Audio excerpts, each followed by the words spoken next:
Hello and welcome to another episode of Buzzing About Bikes. Today we are going on to the M25 motorway, the London Orbital. The name suggests it is the motorway that surrounds the city of London, although as nerds and quizzes will tell you, there is no motorway that encompasses London, as there is a small part between Dartford and the Grays in Essex where there is no motorway regulation, so that all kinds of traffic that otherwise wouldn't be able to get from Kent to Essex are allowed to cross. Anyway, here we are going on to the M25, my first time riding a motorbike on the motorway, and we're straight into an average speed of 50 mile an hour. See what you'll find about British roads, they do love a good set of roadworks. Here we are in a nice tunnel. Can't hear it from the video, but in person the sound was a lot louder on the bike. It sounded quite nice actually. So anyway, yeah, we into a 50 mile an hour average for quite a long time there, doing installations of emergency refuge areas.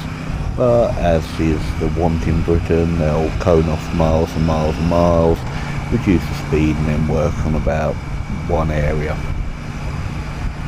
So anyway, there's probably quite a lot of wind noise in the video, but trust me, not as much as there was in person. It was quite deafening and booming in my helmet. It's not a very good helmet for sound reduction, and I normally wear earplugs, but I forgot to put them in this time.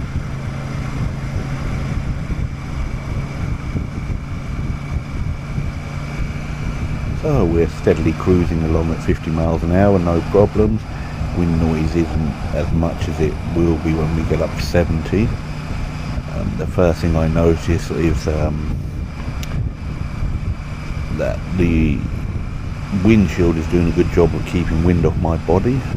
My arms even feel wind, but my body is quite warm, and the same with my legs actually. There's quite nice, there's a nice warm air coming off the radiator, the engine, and the exhaust heat coming up my legs, so that'll be fun in summer I suppose when it's even hotter, but at the moment it's quite nice. Yeah, the windshield is keeping my body nice and wind free, but unfortunately it's funneling straight up to my chin, and it was at times trying to push my head backwards, especially as we're going at faster speeds. The bike though itself copes remarkably well. It eats up the miles really nicely, it's comfortable, smooth, there's enough power in the bike. Once you hit 70 you can feel that it could go on easily to 80, 90, no problems. I can see why they keep 125s off the motorway when you're learning, though. It is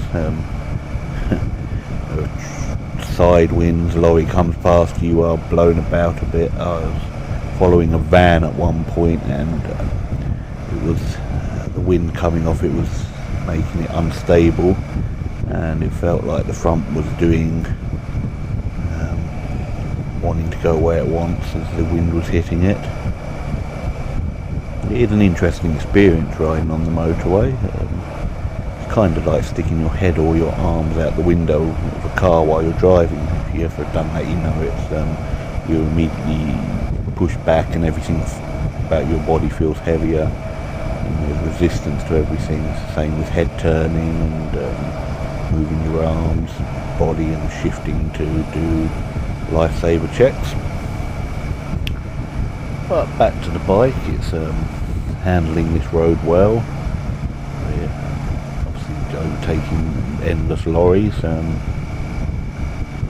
There's not much going on at the moment, so I shall do a bit of a cut. We've just got another tunnel coming up now. Again, you can't really hear much in person, but it was fun to hear the noise.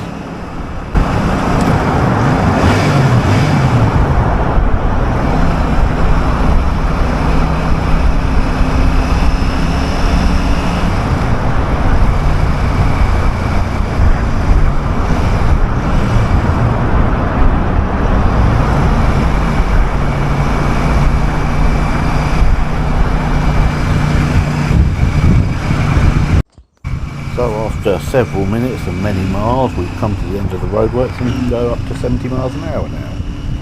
This is where the wind really starts hitting you, and you can feel it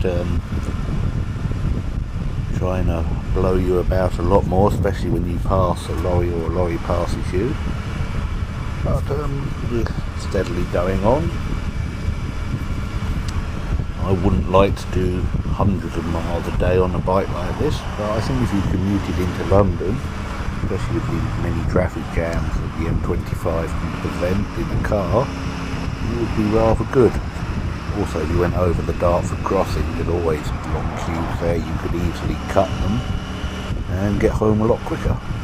So about half an hour riding this was, I believe, total, with another bit of national speed limit road, and that's about all I'd probably want to do on a motorway.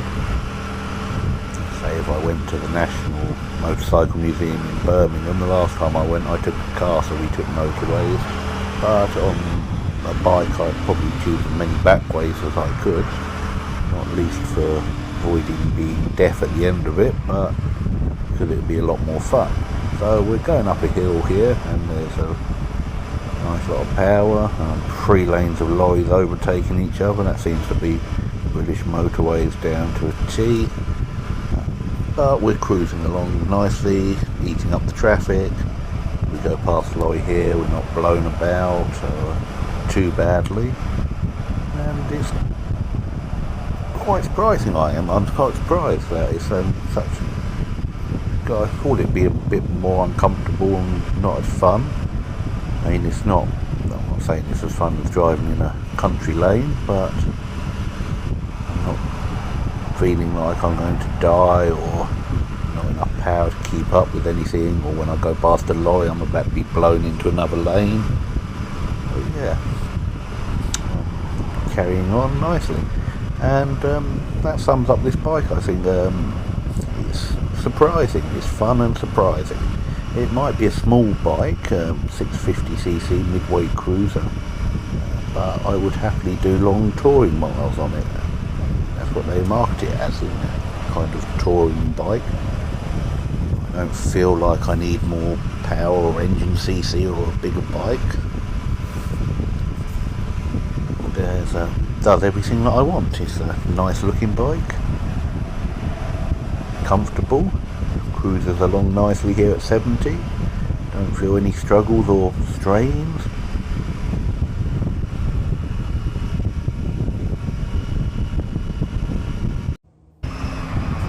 So the bike is smooth, handles the miles and 70 miles an hour quite easily. The only problem is the wind buffeting. I don't know how bad it is on other bikes. I mean, like I said, shotgun a national speed limit road. It wasn't a motorway with so many lorries, but that was trying to push you backwards and off the bike as you accelerated with the wind coming towards you. There's nothing like that here. It's just wind channeling up into your face, and it's like sticking your arms or head out the window of a car while you're trying to ride or drive along. Coming up here to the end of the motorway section, as I'm coming off to head back into Essex up the A12. Like I say, wouldn't want to do hundreds of miles on a motorway, but it can cope with them quite well for a small bike, and it's surprised me actually. Not sure what to expect on my first motorway trip on a motorcycle, but it's not been too bad, and I'm glad it's over though, because I did forget to put my earplugs in. It was deafening. If I had my earplugs in I probably would have been able to go longer on a motorway. There's just no fun really in motorway riding. You do it to get somewhere quick and convenient rather than that's the thing to be done on a motorbike. Like I say, when I went to London I didn't take the motorway for the very reason that it's boring and not as fun, but I thought I'd come back and see what it's like, and